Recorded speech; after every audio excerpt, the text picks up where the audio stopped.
Welcome to my $100,000 stock experiment. Sell rules, week number 42, ending January 25th, 2019. I'm sharing my stock journey as I practice and develop my sell rules. This isn't an endorsement to purchase any stocks that I've bought, nor is an endorsement to purchase stocks in general.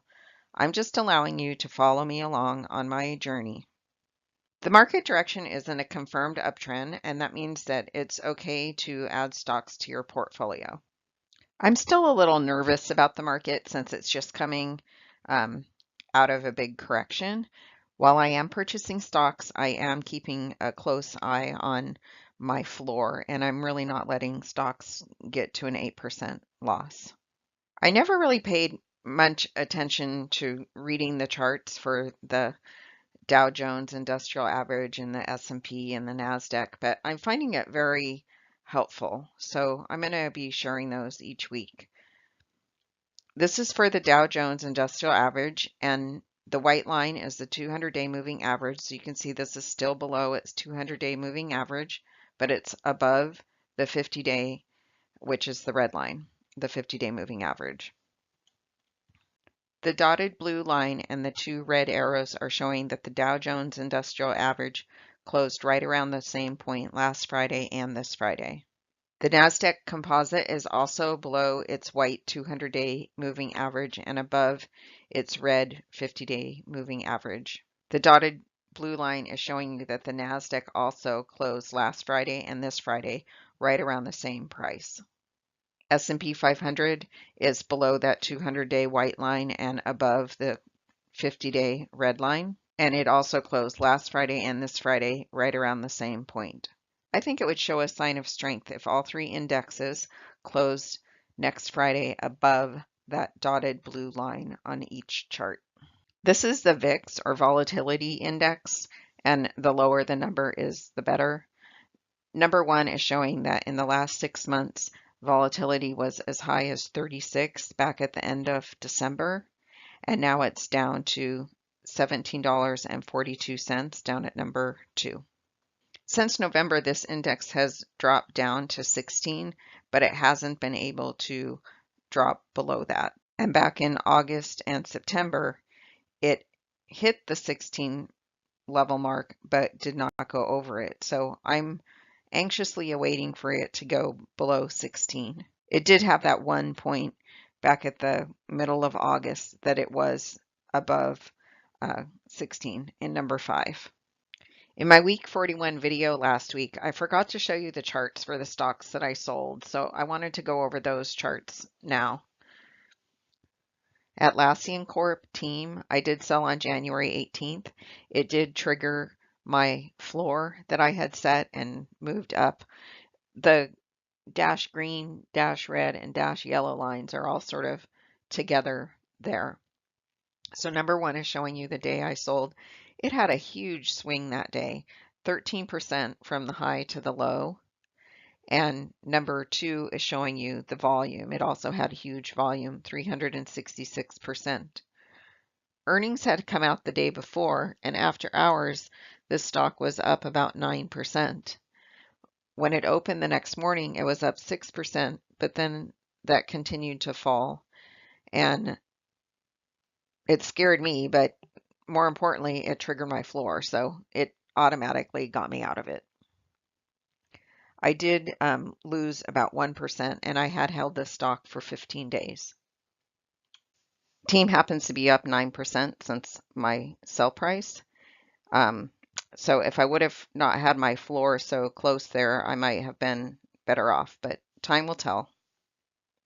Evertech I sold on January 14th for $27.55, and that dash red line has the dash yellow line underneath it, so it hit my floor and it sold. I had held it for 6 days and I lost 3%. I had one buy and one sell this week. I purchased CareDx and I sold Veritex. They're both medical stocks, so I just basically switched one out for another.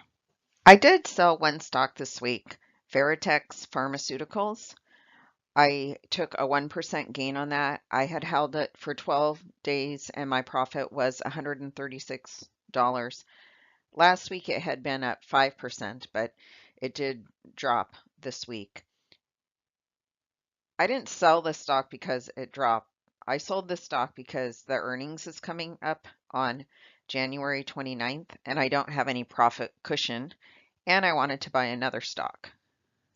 I purchased CDNA on January 25th at $27.95 and it closed up 3% in one day. The current holdings bar chart shows one bar for each week and I'm buying about $10,000 of each stock. So you can compare them against one another at the same level. The 9,200 line is my 8% below the $10,000. So if the stock drops below that, I should not hold any stock. And I really like to cut my losses shorter than that. So Apex over on the left-hand side in the blue is showing that this stock is up about 9% in the 3 weeks. There's 3 bars, so one for each week. And you can see Kirkland Lake Gold, the teal color in the middle, KL, that's up over 20%, actually 21%. And Square right next to it in the purple is up 24% in 3 weeks. I sort my current gains with my losers on the top. My theory is if I take care of the losers, the winners will take care of themselves. So you can see Horizon Pharma is my biggest loser on the top at $411. That means it's down 4% since I purchased it. I've held it 2 weeks and that any of these top 4 stocks there could get cut if I find something else I want or if they hit their floor.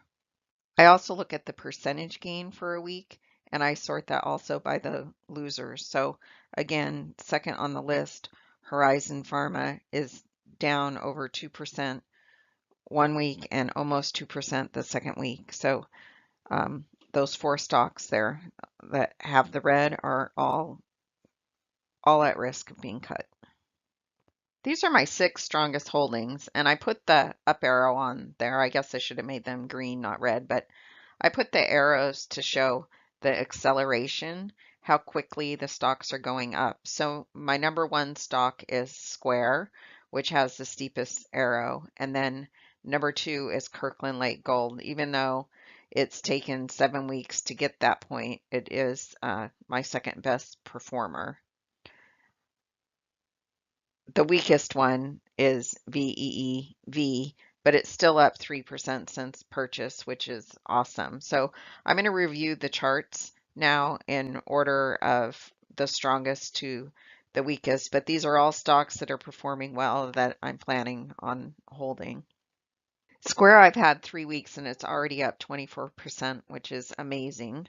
12 of the last 15 days are green days, and many of them are above average volume, shown down at number 1 in the volume section.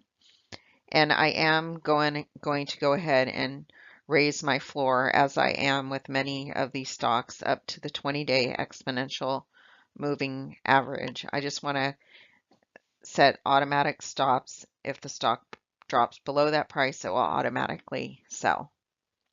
Boy, am I glad I didn't sell KL. I was thinking of selling it last week when it stalled and the price just sort of went flat for the week. But when the market opened on Tuesday and the stock was performing well, I just left my floor in place and let the stock do its thing. Kirkland Lake Gold is up 22% in 7 weeks. And I also raised its floor up to that dash yellow line to the 20-day exponential moving average. Chegg, I've held this stock for 3 weeks and it's up 14%, and I raised my floor up to the 20-day exponential moving average. Zendesk, I've held this stock for 13 days and it's up 5%, and I did raise the floor up to the 20-day exponential moving average. Apex Medical Corp, I still can't get this chart to work in Fidelity, so here it is from MarketSmith. I did annotate the dash green line and the arrow where I purchased this stock. I've held this stock for 11 days and it's up 10%. And I am going to raise the floor up to the pivot point, which is $7.70. Vive, I've held this stock for 6 days and it's up 3%. And I did raise the floor up to the 20-day exponential moving average. These are the 4 stocks that are not behaving well as far as I'm concerned. CRM had gone up week 2 and then it went down. DXCM was up, then it's down. Herbalife has been up, down, and Horizon Pharma has just been down. I put these in order of the worst performers. Like I said, any 4 of these could be cut if they don't behave well in the coming week and if there's another stock that I want to buy. So Herbalife I've owned for 18 days and it's down 0.5%. And I am raising my floor, keeping it up at that 25-day simple moving average, which is the pink line. So if it drops below that and it's very close to that, then it will automatically trigger a sell. Horizon Pharma, I've held it 9 days and it's down 4%. And I am leaving my floor at the 20-day exponential moving average from last week. And it's very close to that. So if it hits that, then it will trigger an automatic sell. Salesforce.com, I've held that stock for 11 days and it's up 1.5%. And I am raising my floor up to that 20-day exponential moving average, which is the blue line. Dexcom, I've held this stock for 10 days and it's up 2%. Last week it had been up 5%, so it's gone down a bit. I am going to go ahead and keep my floor where it was last week, which is right about the 20-day moving average now. Last week it was the middle high of that W. The benchmark is showing that I'm up 19 gram, which equates to 19% in 42 weeks. And the S&P for the same time period is only up $265 or 0.2%. So I think I'm doing awesome. And that gray area is showing where I would like to be at the end of my 1-year experiment. So 10 more weeks. I'd like to be somewhere between the $40,000 and $50,000 gain area. My industry breakdown is pretty much the same as it was last week. I did swap out one medical stock for another medical stock. My weekly tracker for my current holdings, I highlighted the area in yellow that I liked. So my largest gain is 2,444, up last week from my largest gain of 1,533. And my total gain is 8,519, up last week from 6,123. My largest loss in red there, $416. That is also greater than it was last week, which is not good. And then the max day loss shows that I'm holding one of my losers. I have 2 losers. One of my losers I've held 18 days, and that money could be put to use in a winner. So I'm likely to get rid of my losers this week. In my sold positions, I did sell one position and it was a gain, just a 1% gain, but I'll take any gain. And my cash balance is showing that I have $1,800 at the end of this week. Thanks for watching. Keep an eye out for my next episode, or better yet, subscribe to my channel. Don't forget to hit the bell if you want an alert when I post a new episode.